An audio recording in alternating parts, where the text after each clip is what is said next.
Oftentimes, people ask the question, can narcissists change? So the thing is, narcissists do not truly want to change because they believe that narcissism is their superpower. This is where their grandiosity and their false sense of superiority comes from. So understand that their masks are glued to their face. And when you try to peer behind the mask or if you confront them on their behavior, you will see where they have a narcissistic injury. And a narcissistic injury is when a pathological narcissist perceives a threat, whether real or imagined, that goes against their grandiose false self, that goes against the ego, that goes against the mask.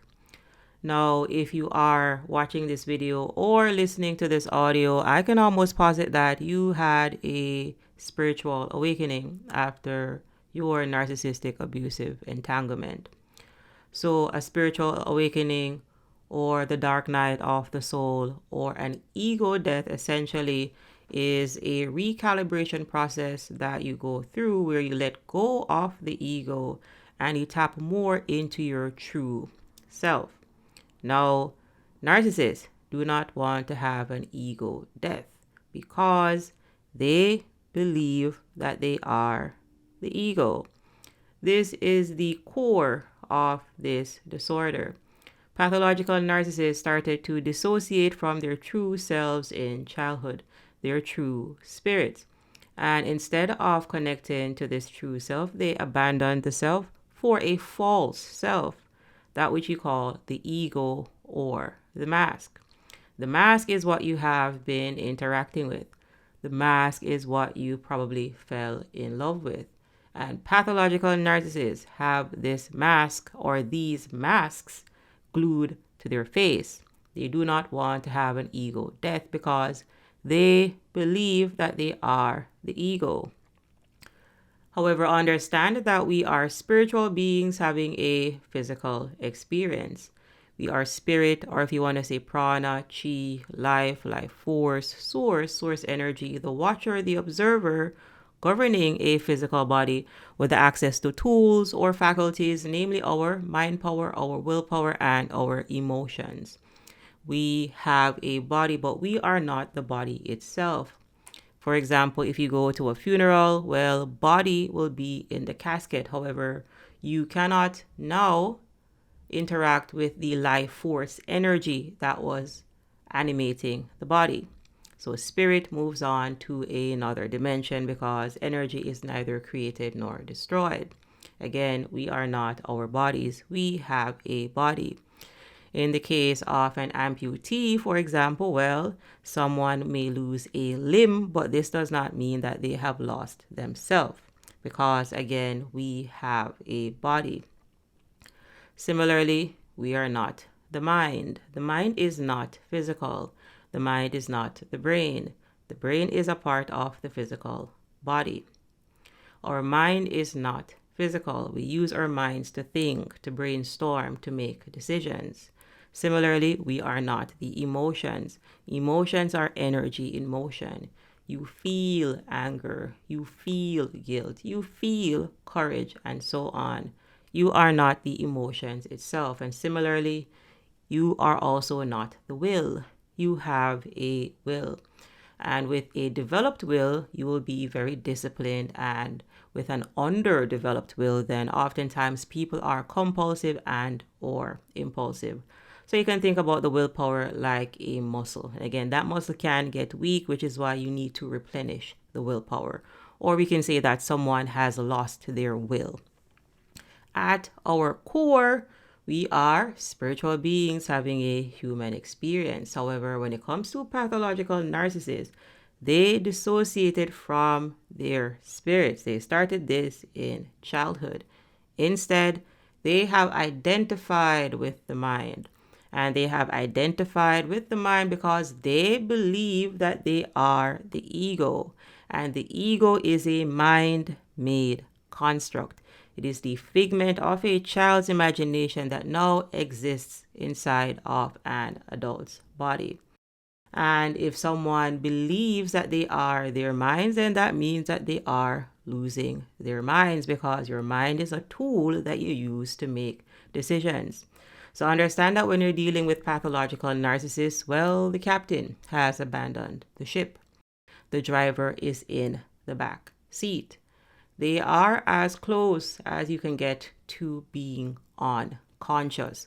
So flesh, body, is walking around here on this planet, but they, the true original spirit, is no longer operating that body.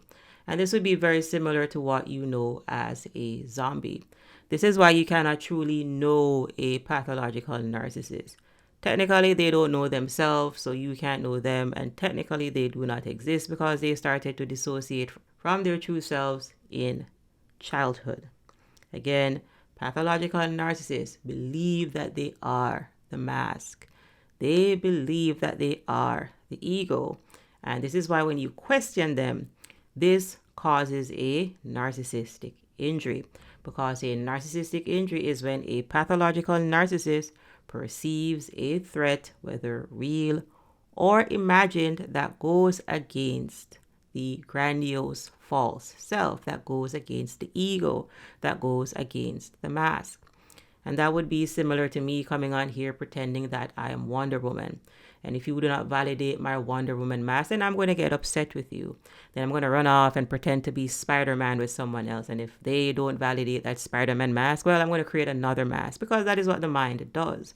The mind generates thought. So the mind generates another mask and another mask and another mask and another mask. And that at its core is narcissistic personality disorder.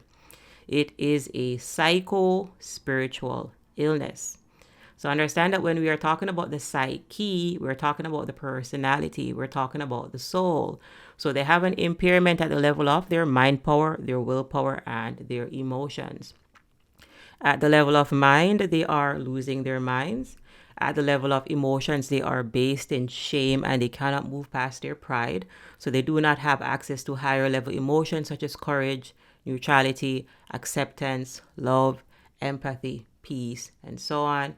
And when it comes to will, again, they have an underdeveloped will. So they are very impulsive and or compulsive. And this is why clinicians call this a personality disorder. And this is why you hear me refer to this as an underdeveloped soul or a lost soul or a dark soul. So they have both psychological problems because, again, they are lost souls. And again, at their core, they have a spiritual illness because they are not there. They started to dissociate in childhood. So what is happening today is that they have an overgrown ego and a shriveled up spirit. And the longer they walk around here on this planet, the further they dissociate, because pathological narcissism is regressive. It gets worse over time. They age like milk. They do not age like wine. They do not get better with time. And this is because pathological narcissists believe that they are their ego and they do not want to have an ego death. When you question them, they have a narcissistic injury because they do not want to take off the mask, because they believe in their mind that the mask is their superpower. They believe in their mind that the mask gives them strength. That is where their grandiosity and their false sense of superiority comes from. So understand that when you're dealing with a pathological narcissist, you're dealing with someone that is rooted in shame and they're unable to move past their pride. So the shame that we're talking about here is pathologically low self-esteem. Self-esteem so low that they would probably have to look up to see it. So every day they wake up, they're in shame, they're in the first dimension, and at best they get to the third dimension, so they get to pride. And we're talking about dysfunctional pride here. We're talking about their grandiosity and their false sense of superiority. So they believe that nothing is wrong with their behavior. They believe that they are perfect, and perfect people do not need to change. Hence, pride cometh before the fall, and they fall right back down to shame. And this is the psycho-spiritual illness that clinicians are calling narcissistic personality disorder. But I want to make it abundantly clear to you that you are dealing with someone with a psycho-spiritual illness.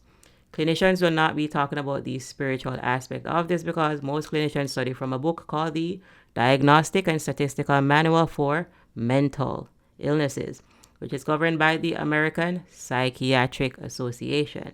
So clinicians do not move past the area of the personality. Understand that whoever you thought you met on day 0 does not exist because pathological narcissists are not connected to their spirit. What you are interacting with is the figment of a child's imagination now existing inside of an adult's body. You are interacting with a mask on day 0. You are interacting with someone's ego. Pathological narcissists do not exist. They do not have a connection to their spirit. They lost this connection somewhere between the ages of approximately 5 and 12 years old. So physically, the body grew, but behind the veil, they have very severe psycho-spiritual arrested development. And this is why you cannot grow with a narcissist. They're done growing. They have psycho-spiritual arrested development. And they are filled with pride, which means that they believe that they are perfect, and perfect people do not need to change. Additionally, pathological narcissists cannot grow because they cannot self-reflect. And they cannot self-reflect because they don't have a true self. You need a true self to self-reflect. What they have is an overinflated ego, and what the ego does is the ego projects. So what they're going to do is project all of their deep-seated insecurities onto you because, again, they lack the ability to self-reflect. They do not have a true self. They abandon the true self for a false self. They abandon the true self for a figment of their imagination. And that really is the quick message for today, kind folks. Thank you all for your continued support. Ensure that you are liking these videos. Ensure that you are subscribed for more empowering content. If you have any questions or feedback, go ahead and leave that in the comment section. Shika is the name. Thank you for your support, and I'll see you in the next video.